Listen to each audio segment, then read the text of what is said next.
exécution et précision. Voyez-les à l'œuvre. Aujourd'hui, à Comment c'est fait. Les jeux de douilles. Les chaussures en cuir.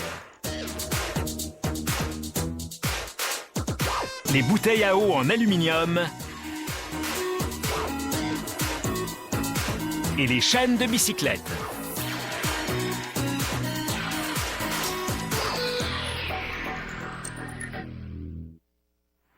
L'invention de la clé à douille en 1864 a complètement révolutionné l'art de fixer des pièces. Grâce au mécanisme d'encliquetage de la clé, l'utilisateur peut serrer des boulons en un mouvement continu sans jamais devoir ajuster la clé à la pièce de fixation. Toute une économie de temps et d'énergie. Les clés à douille modernes sont offertes avec un éventail de douilles et de rallonges pour être en mesure de gérer tous les types d'écrous et de boulons. La fabrication des douilles commence avec ce rouleau d'acier épais. L'acier passe dans une filière qui le redresse, puis une lame le tranche en court lopin. Une machine pousse alors une série d'outils de forme dans les lopins. Les outils les forcent dans une forme de douille et forgent l'ouverture hexagonale si importante pour épouser le contour des écrous et des boulons. Pour enlever les résidus d'huile de graissage, les pièces culbutent dans un système de lavage-séchage en spirale. Un convoyeur les entraîne ensuite vers un outil de coupe informatisé. Celui-ci élimine les arêtes vives et biseaute le rebord intérieur des douilles pour qu'elles glissent plus facilement sur les boulons. Il ne faut que quelques secondes pour améliorer le profil d'une douille. Différents outils sculptent ensuite l'ouverture carrée du côté de l'entraînement. C'est la partie qui se verrouille à l'extrémité de la clé à rochet. Un puissant poinçon roulant grave maintenant la dimension de la pièce et le nom de la compagnie. Une fois ces détails réglés, il est temps d'enfourner les pièces pour un traitement thermique. Un refroidissement rapide suit le traitement thermique, ce qui durcit le métal. Les douilles virevoltent maintenant dans cette chambre rotative, tandis qu'elles sont vaporisées de très fines particules d'acier. Les pièces sont ainsi nettoyées et polies. Ce polissage n'est cependant pas final. Les douilles sont donc fixées à une table tournante qui les achemine à une bande abrasive pour un polissage vigoureux. Vous pouvez voir la différence avec la pièce de gauche. Ces douilles doivent toutefois être absolument exemptes d'imperfections. Elles sont donc plongées dans une cuve emplie de pierres de céramique. Celle-ci frotte les pièces avec un acide doux afin d'éliminer tout défaut d'aspect qui reste. Les pièces sont ensuite lavées et rincées, ce qui les prépare au chromage. Fraîchement chromées, il semble dommage de les plonger dans cette solution brunâtre. C'est en fait une protection contre la rouille qui leur permettra de garder cet aspect étincelant.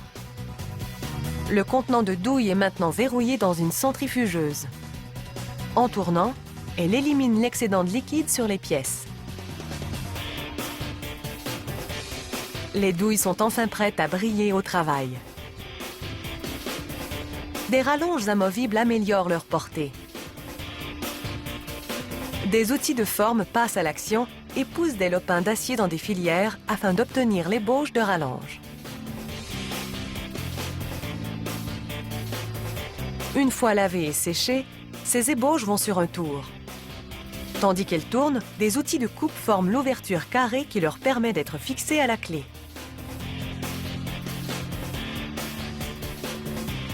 Des fraises passent ensuite à l'action à l'autre extrémité. Elles la façonnent pour qu'elle s'ajuste à diverses douilles et usinent la queue pour réduire son diamètre.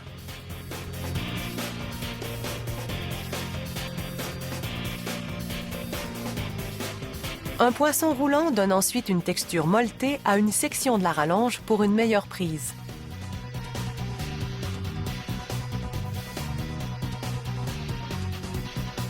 Un ressort en acier inoxydable est inséré dans un trou formé à l'extrémité de la rallonge. Une bille d'acier est placée dans la cavité au-dessus du ressort. Une presse l'ajuste à la rallonge, ce qui crée un mécanisme qui retiendra la douille choisie. Il faut environ 3 jours pour compléter ce jeu de douille, mais vous serez équipé pour affronter bien des tâches pendant des années.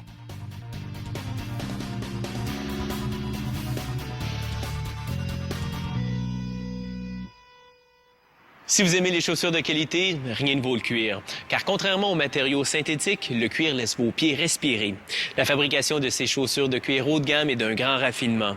La chaussure légère et confortable qui en résulte ravira vos pieds.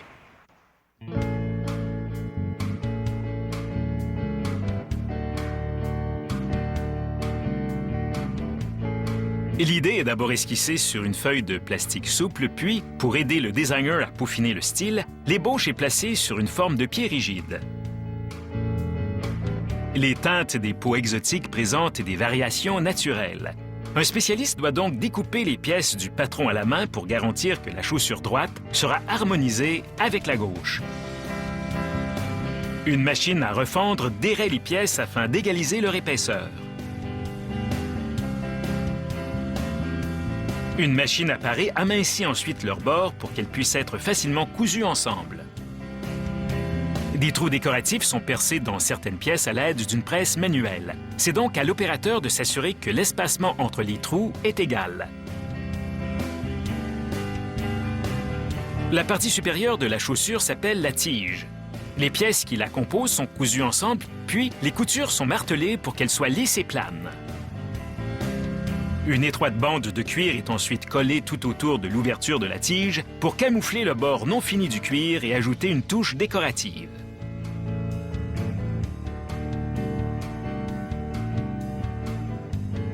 Une doublure faite de cuir de chèvre et de lin est maintenant assemblée. Ce genre de doublure épouse bien la forme et sa confection permet d'insérer une semelle intérieure plus confortable.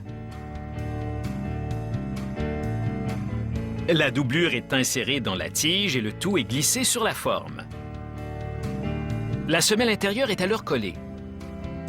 Ce type de semelle est composé d'une section rigide, la partie noire, et d'une section plus souple, la partie blanche. La doublure est maintenant collée à la tige. La claque, soit la partie avant de la chaussure, est placée dans une machine qui agrippe l'extrémité du cuir et tire pour le dresser.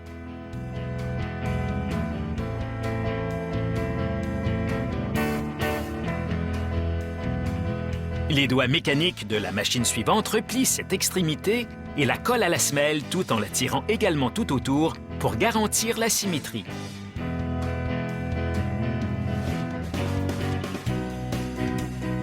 La prochaine machine exécute la même opération à l'arrière de la chaussure.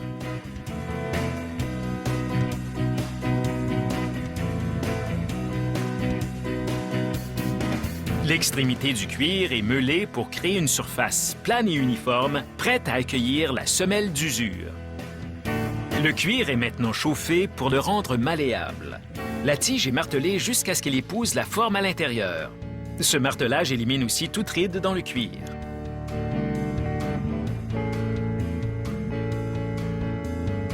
Le dessous de la chaussure est enduit de colle et la semelle d'usure en cuir est mise en place avec soin. Il faut environ 10 minutes pour que la colle sèche.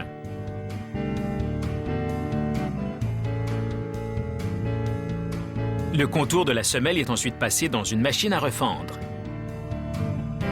La mince couche de cuir obtenue est cousue à la tige.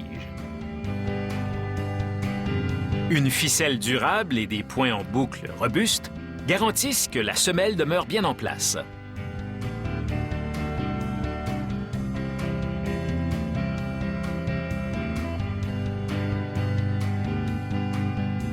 Pour camoufler les coutures, le rebord est collé et meulé.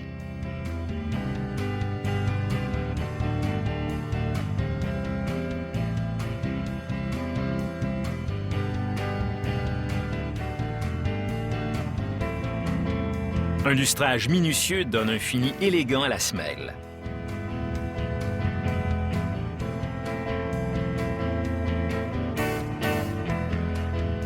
Chaque paire de chaussures que produit cette usine est lustrée par un spécialiste qui lui donne juste la bonne teinte pour mettre le cuir en valeur. C'est la dernière des près de 200 opérations manuelles nécessaires pour produire une seule paire de ces luxueuses chaussures. Ne soyez donc pas étonnés par leur prix.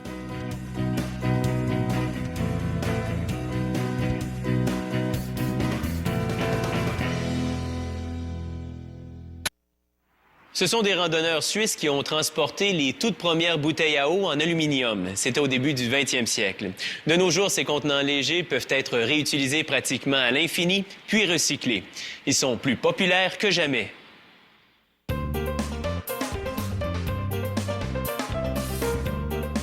Certaines des premières bouteilles à eau existent encore. Preuve de la durabilité de ces contenants.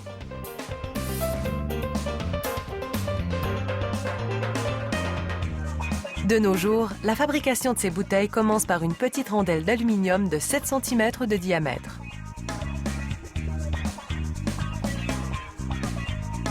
La rondelle descend dans une presse mécanique. Celle-ci applique 600 tonnes de force pour étirer la petite rondelle en un long cylindre avec un fond. Une lame tranche l'extrémité ouverte à la bonne dimension. Puis, un dispositif pousse le cylindre sur un convoyeur qui l'entraîne vers les autres postes d'usinage.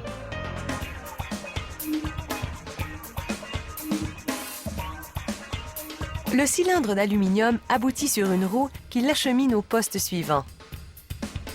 Des machines positionnent l'extrémité ouverte du cylindre pour que des outils puissent la transformer en goulot. Les outils réduisent l'extrémité un total de 26 fois, jusqu'à ce qu'elle ait environ la moitié de son diamètre original. Ce formage, tout en douceur, provoque moins de tension dans le métal.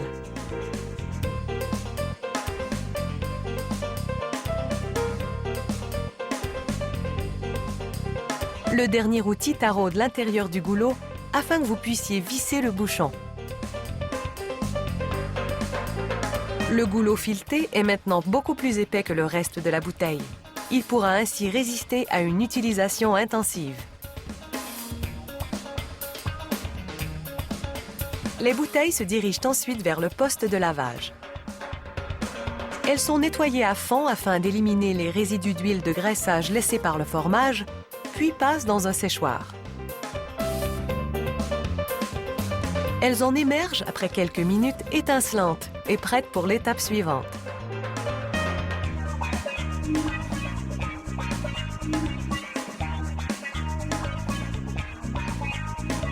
La paroi intérieure de la bouteille est sur le point d'être revêtue d'un polymère ultra mince. Ce dispositif tournant saisit chaque bouteille à l'aide d'une ventouse et l'entraîne devant un vaporisateur individuel.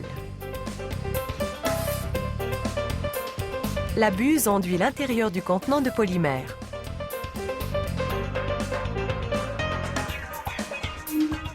Le revêtement a été spécialement formulé pour être chimiquement inerte. Ainsi, il n'absorbera pas les saveurs et ne les transmettra pas.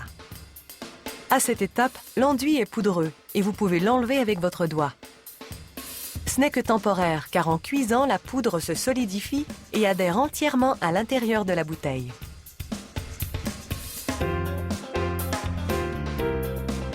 La bouteille passe donc dans un four qui la chauffe à 180 degrés Celsius pendant 10 minutes.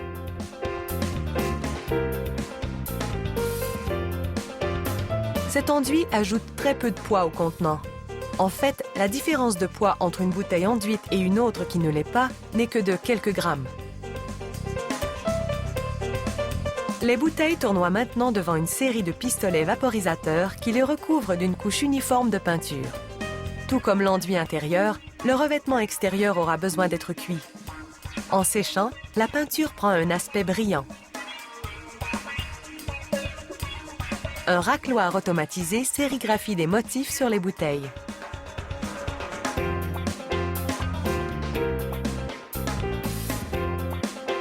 Un jet d'air sèche l'encre entre les impressions, alors que le dessin prend forme couleur après couleur.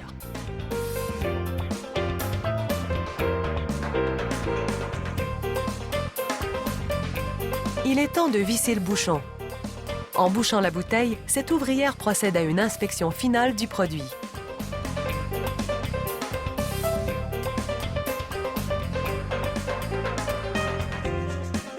D'une petite rondelle d'aluminium à une pratique bouteille à eau, il n'a fallu que 3 heures. Et avec tous les styles proposés, tous devraient trouver un contenant à leur image.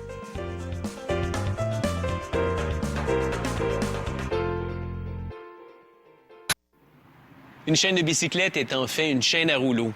Elle est conçue expressément pour transférer l'énergie des coups de pédale à la roue motrice arrière et ainsi la faire tourner. Une bonne chaîne de bicyclette peut vous mener aussi loin que vos muscles le supportent.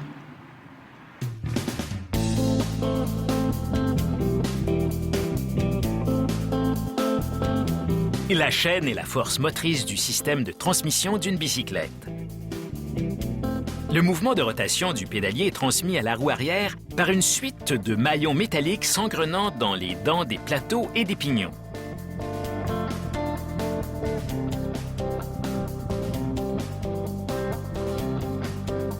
La fabrication de ce mécanisme commence avec cette presse mécanique. Elle coupe et façonne l'acier pour lui donner la forme des maillons intérieurs de la chaîne, soit un genre de figure de 8.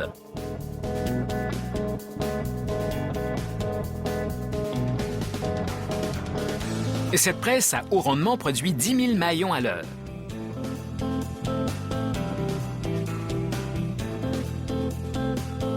Chacun de ces maillons en 8 est conçu pour être relié à un autre et son contour lui permet de s'engrener facilement dans les pignons.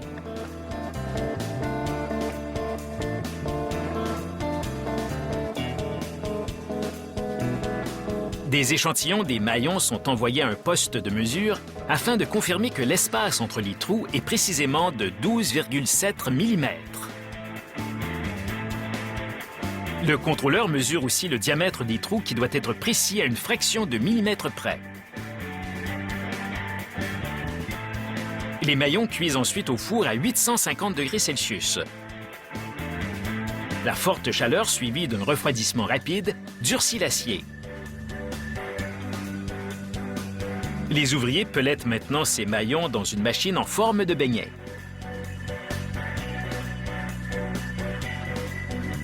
Ils ajoutent de la poudre de céramique et de silice, puis versent une petite quantité d'eau. Ils vissent ensuite le couvercle sur la machine. Celle-ci brasse vigoureusement son contenu, ce qui transforme l'eau et la poudre en une pâte abrasive qui polit les maillons. Les maillons polis sont placés dans un panier métallique qui est ensuite refermé. Des dispositifs plongent le panier dans une série de bains chimiques afin d'enduire les maillons d'un plaquage au nickel imprégné de téflon. Cette surface résistera à la rouille et sa texture lisse permettra à la chaîne de suivre facilement sa course.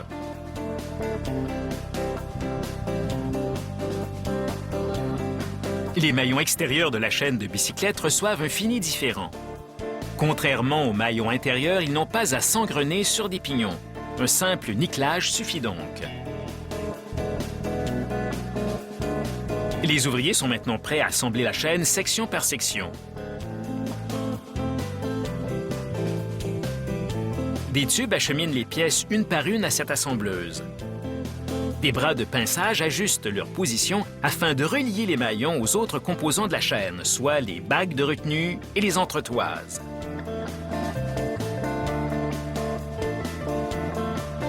Ces dispositifs pressent des goupilles dans les trous des maillons pour fixer l'assemblage. Des pinces acheminent ensuite la section complétée au poste suivant. Il faut de nombreuses petites pièces pour assembler une seule section de la chaîne. Les sections sont reliées en une longue chaîne qui passe maintenant à un poste d'inspection où on s'assure qu'elles ne présentent pas d'imperfections.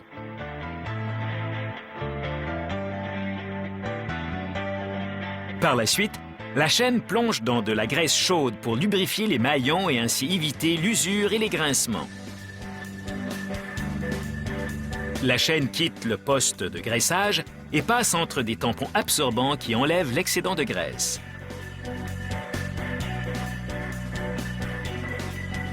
Un outil au laser indique ensuite l'endroit précis où la chaîne doit être coupée et une lame s'en charge.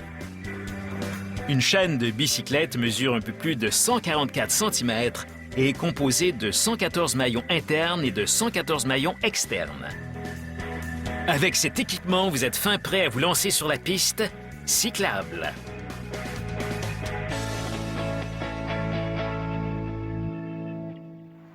Comme vous avez pu le constater, il faut parfois faire preuve de beaucoup d'ingéniosité pour fabriquer des choses très simples. Si vous désirez découvrir d'autres secrets de fabrication, rendez-vous à notre prochaine émission.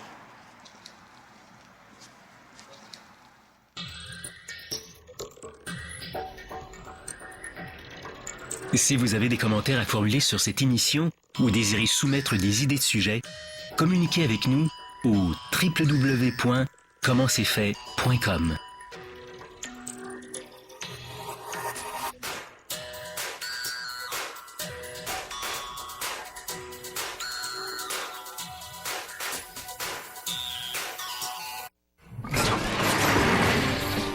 Dans un instant, Dollhouse à Z-Télé.